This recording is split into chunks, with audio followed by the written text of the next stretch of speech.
Bonjour à tous et bienvenue dans cette première vidéo de penser-et-agir.fr. Alors dans cette vidéo, je vais vous présenter Google Task, une petite application qui va vous permettre de devenir plus efficace quotidiennement. Alors pourquoi est-ce que je vous présente Google Task? Eh bien cela fait suite à l'article Comment devenir plus efficace, apprendre à établir une liste d'objectifs qui est paru il y a une semaine sur penser-et-agir.fr. Alors avant de continuer cette vidéo, je vous invite à vous rendre sur www.penser-et-agir.fr afin de consulter cet article. Alors une fois sur penser-et-agir.fr, vous cliquez sur les articles, puis vous cherchez l'article Comment devenir plus efficace, apprendre à établir une liste d'objectifs. Dans cet article, je vous explique comment clairement définir un objectif en suivant 4 clés.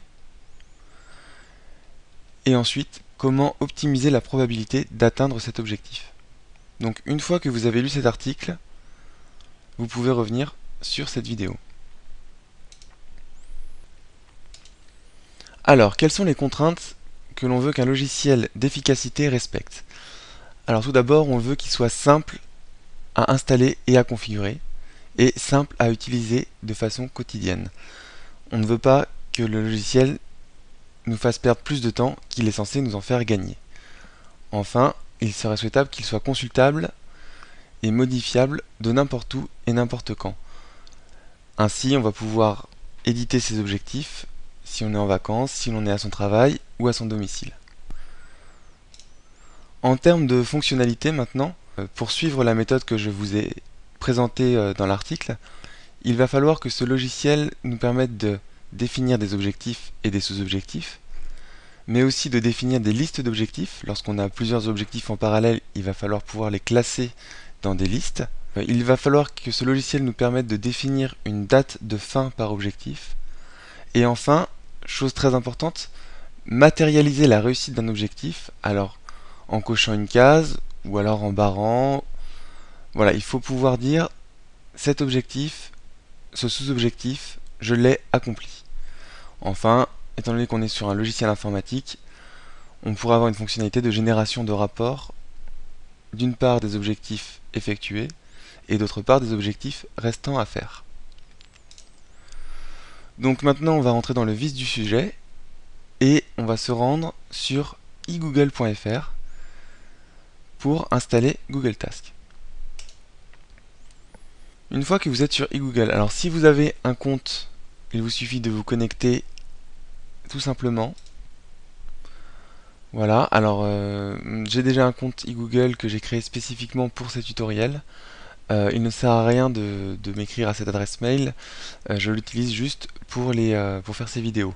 Alors si vous n'avez pas de compte eGoogle, vous cliquez ici sur créer un compte et vous remplissez les différents champs qui sont demandés, c'est très simple, et vous vous inscrivez. Donc une fois que vous avez votre compte, vous retournez sur igoogle.fr et vous vous connectez avec vos identifiants. Alors la première fois que vous arrivez sur votre page d'accueil eGoogle, celle-ci est vierge. Alors nous allons faire ce que l'on appelle ajouter un gadget. Donc vous cliquez ici et via le champ de recherche, vous cherchez Google Task.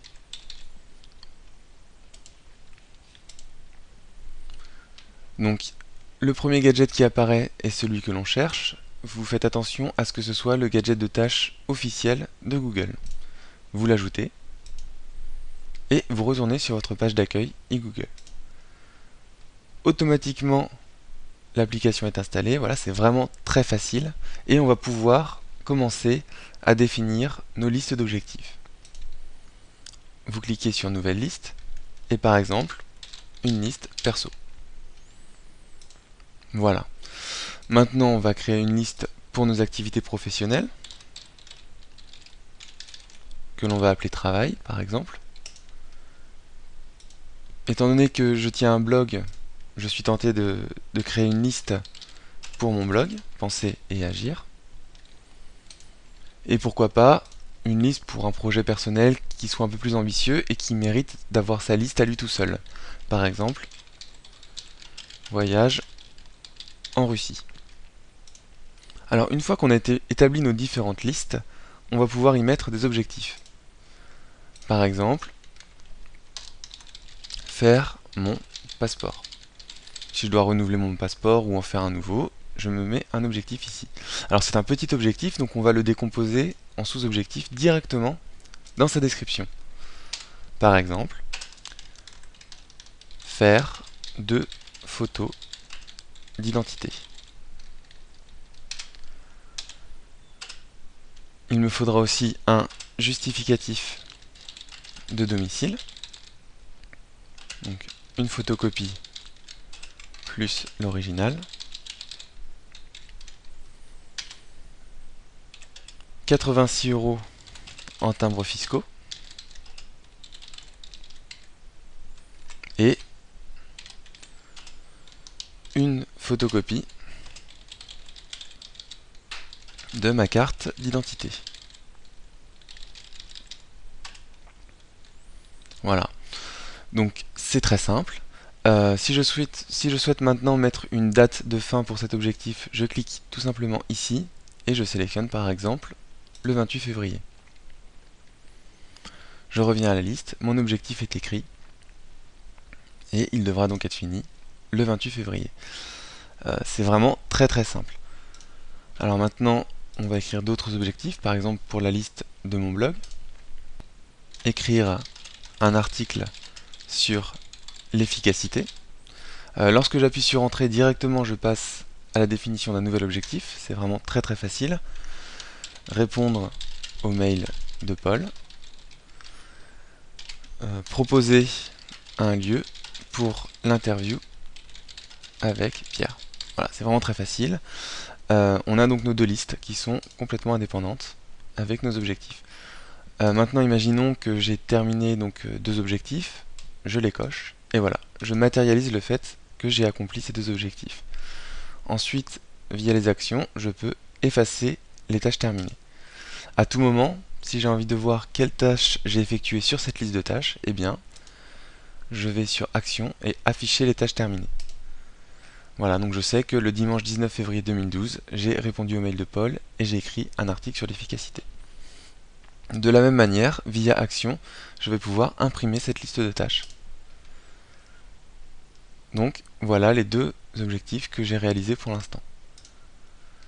En revenant à l'affichage de ma liste standard, je peux maintenant afficher les objectifs, imprimer les objectifs qu'il me reste à faire.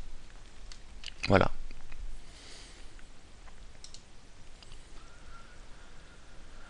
L'avantage de ce logiciel, c'est qu'il est sur votre page d'accueil, donc à chaque fois que vous allumez votre ordinateur et que vous allez sur internet, eh bien vous le voyez, vous voyez les objectifs qu'il vous reste à faire et vous allez de cette manière être beaucoup plus efficace et beaucoup plus productif chaque jour.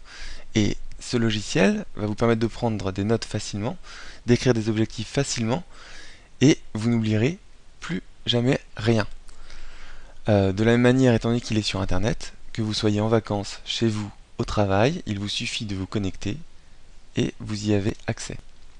Donc si vous avez aimé cette vidéo et que vous souhaitez être informé des nouvelles vidéos et des nouveaux articles qui apparaîtront sur penseragir.fr, il vous suffit de choisir votre média social préféré, donc de devenir fan de la page Facebook. Vous pouvez me suivre sur Twitter, vous inscrire au flux RSS ou encore à la chaîne YouTube. Pour ça, rien de plus simple, vous vous rendez sur penseragir.fr et en haut à droite, vous avez 4 petites icônes. Il vous suffit donc de cliquer sur l'une de celles-ci pour être au courant de toutes les nouveautés qu'il y aura. Par exemple, si je clique sur le flux RSS,